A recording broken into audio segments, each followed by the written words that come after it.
रुकिए, रुक जाइए, रुक जाइए।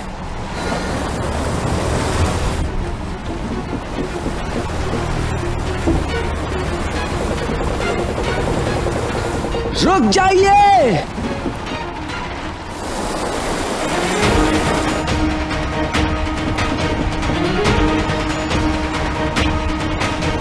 जाओ नीलोखा में कूदो और जैसा मैंने कहा था वैसा ही करना। जाओ।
पीछे वाली नौका में आग, ये तो आक्रमण है।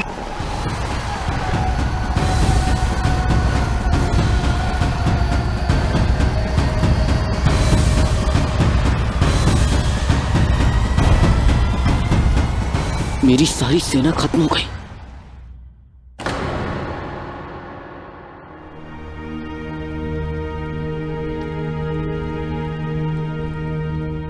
राजवैद्य, आप तो भली भांति जानते हैं कि कुछ दिनों से रानी धर्मा का स्वास्थ्य दिन प्रतिदिन बिगड़ता जा रहा है।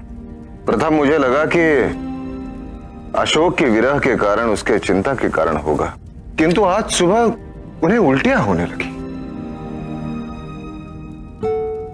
चिंता की कोई बात नहीं है सम्राट, यह प्रकृति का अपना ही नियम है ऐसी अवस्था की उद्घोषणा का। बधाई हो महाराज, आपके परिवार में वृद्धि होने वाली है, आप पुनः पिता बनने वाले हैं।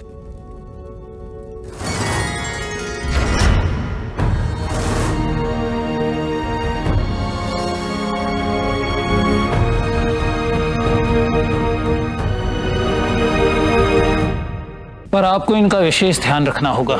शरीर अभी भी पिछली स्वास्थ्य संबंधी समस्याओं के कारण दुर्बल है।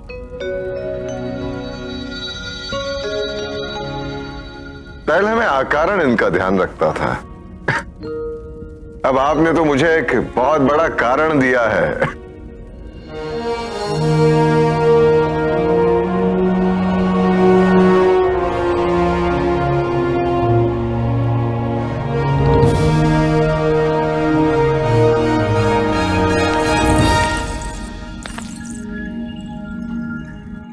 इतने लंबे अंतराल के पश्चात ये शुभ समाचार मिला है, ये तो बहुत बहुत बधाई की बात है।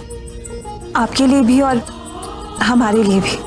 बधाई हो सम्राट, बधाई हो रानी धर्मा। अब आपको अपने स्वास्थ्य का ध्यान रखना होगा। यदि अशोक यहाँ होता तो और भी प्रसन्न होता, नहीं? हमारा आशीर्वाद आपके साथ है। मौर्य वंश ने बहुत कुछ खोया है, पर यह कृपा यही दर्शाती है कि ईश्वर हमारी उपेक्षा नहीं कर रहा है। निस्संदेह, निस्संदेह मां। इस नए संतान के आगमन से हमारे जीवन में एक नई आशा की किरण उत्पन्न होगी।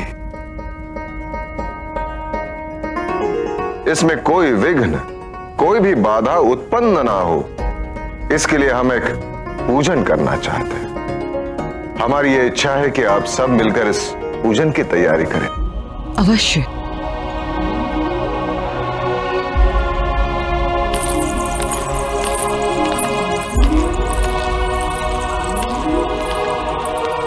अशोक तक ये समाचार पहुंचाने के लिए मैं अत्यंत आदिर हूं। धन्यवाद रानी धर्मा इस सुखद अनुभव के लिए। जब अशोक आपके गर्भ में था तब मैं आपका ध्यान न रख सका, आपके समीप नहीं था, किंतु अब इसकी क्षतिपूर्ति मैं करूंगा और उस संतान के जन्म के पश्चात प्रति पल में उसके साथ रहूंगा। सत्य कहूं तो मेरी ये इच्छा है कि इस बार हमें एक प्यारी सी पुत्री हो जाए। आपको क्या लगता है? पुत्री हो या पुत्र, स्वस्थ हो, यही कामना है ईश्वर से।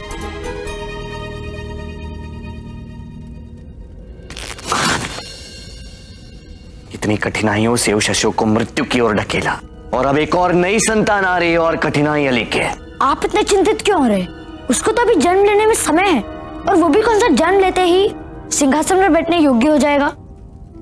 जो भी जीवित रहेगा सियामक, उसके उत्तराधिकारी बनने की संभावना है।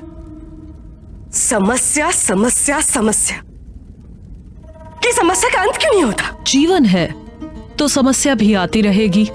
निरंतर समाधान ढूंढते रहना पड़ता है, और सबसे अच्छा समाधान वही है जो समस्या के सिर उठाने से पहले ही कार्यान्वित किया जाए।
पिताजी,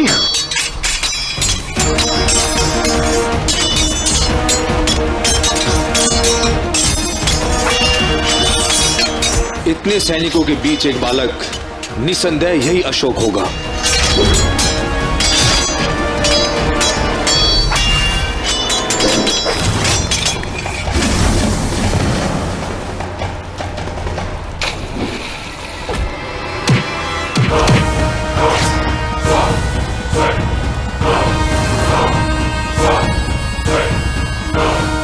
इस नौकायान में आग लगा दो।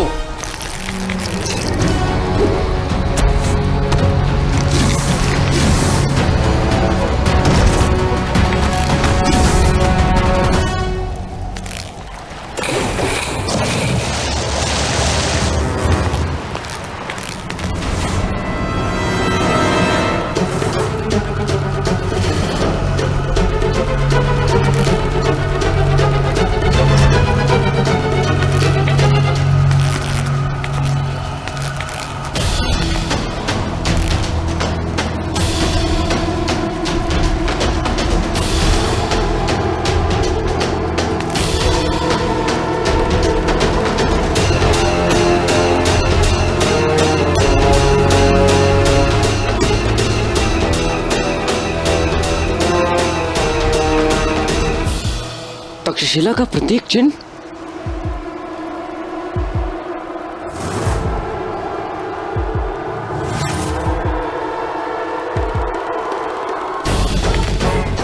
अर्थात ये लोग समुद्री लुटेरे नहीं थे, तक्षशिला के सैनिक थे।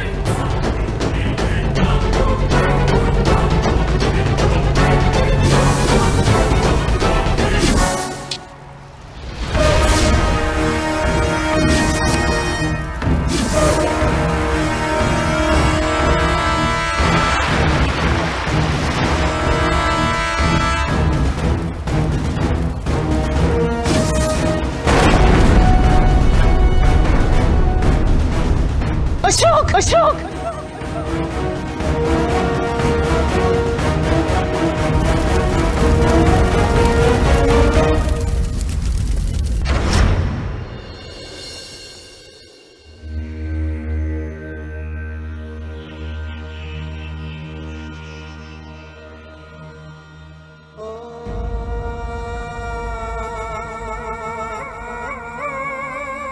इसमें कुछ ऐसी विशेष औषधियां हैं जिनका सेवन करने से गर्भपात निश्चित है, केवल 3 दिन में। और सब सोचेंगे कि प्राकृतिक कारणों से ऐसा हुआ है।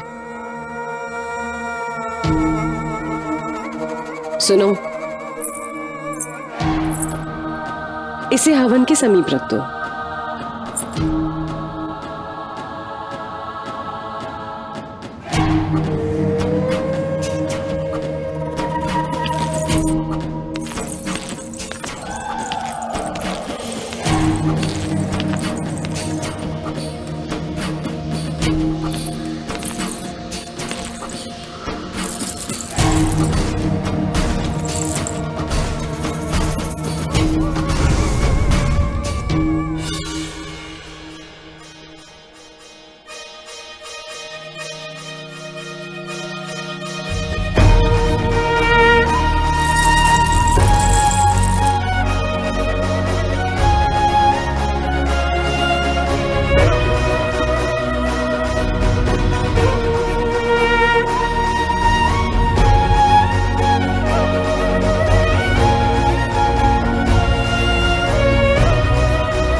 सम्राट!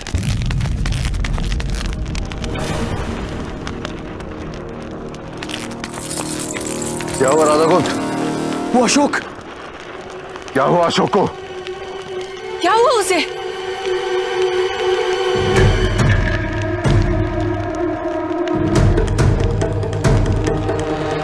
आप सभा में चलिए सम्राट, आइए।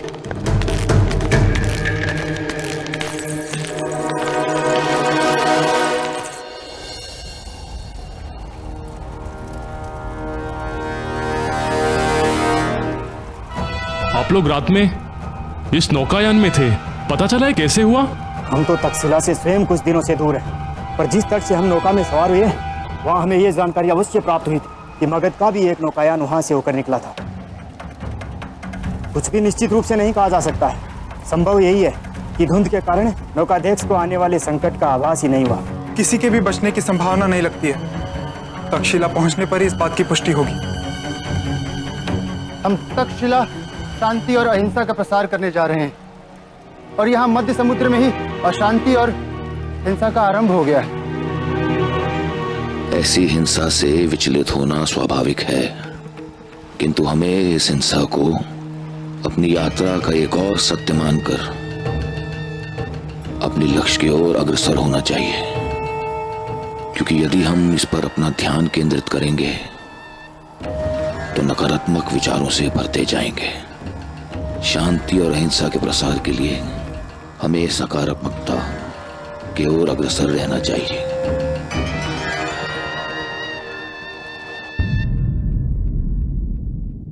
सब समाप्त हो गया सम्राट। पूरा नौकायान विध्वस्त हो गया। यात्रा आरंभ होने से पूर्व नौका अध्यक्ष की मृत्यु हो गई थी।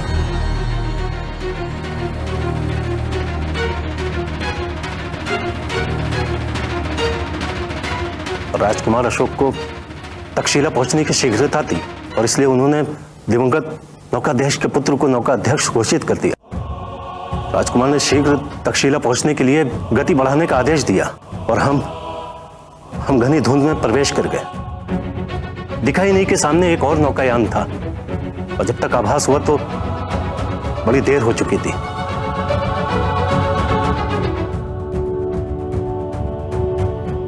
गति इतनी थी कि नियंत्रण करना असंभव था। तभी उस दूसरे नौकायान में सवार समुद्री लुटेरों ने हम पर आक्रमण कर दिया।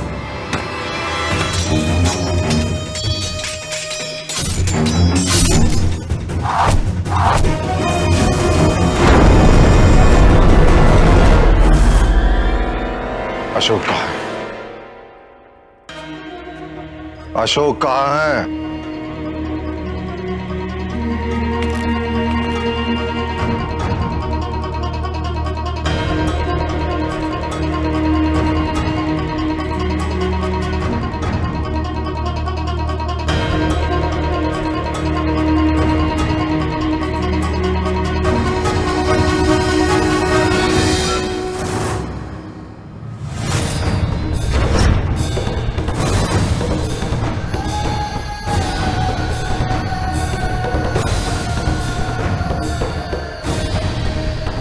तो अमात्य राक्षस ने जो कहा था वो कर दिखाया।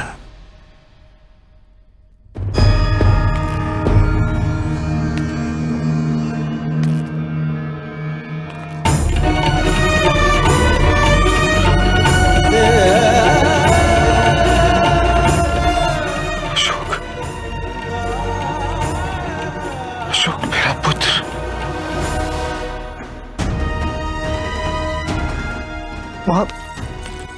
अशोक, मुझे अशोक को तक्षशिला भेजना ही नहीं चाहिए था। दोष मेरा ही है।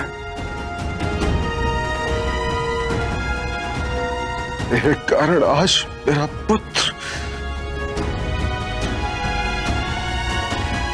और मैं कुछ नहीं कर सका।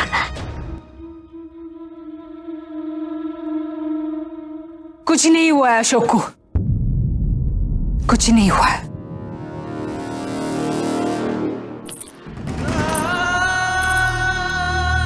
मैंने उसे मातृभूमि की रक्षा के लिए भेजा था। अब मातृभूमि उसकी सुरक्षा का दायित्व स्वीकारेगी और हमारे अशोक को सुरक्षित हमारे पास वापस लौट आएगी। अखंड भारत हर एक सैनिक की मां का विश्वास है।